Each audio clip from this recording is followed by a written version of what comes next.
প্রথমত হচ্ছে সমুদ্রগামী জাহাজ যাদের ন্যূনতম ডেট ওয়েটেজ টন মানে এটার যে ধারণ ক্ষমতা 5000 DWTর ঊর্ধ্বে তার আমদানির ক্ষেত্রে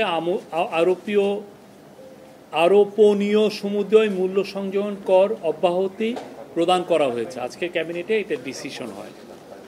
এই ক্ষেত্রে ক্যাবিনেট মনে করে যে এটার অব্যাহতির মাধ্যমে বাংলাদেশের প্রাইভেট সেক্টর বা পাবলিক সেক্টর বোথ সেক্টরের থেকেই আরও বেশি করে সমুদ্রগামী জাহাজ প্রকিউর করা হবে, কেনা হবে, এবং যেটা আমাদের ইন্টারন্যাশনাল মানে ফরেন ট্রেডের ক্ষেত্রে এটা খুবই আমাদের জন্য হেল্প করবে।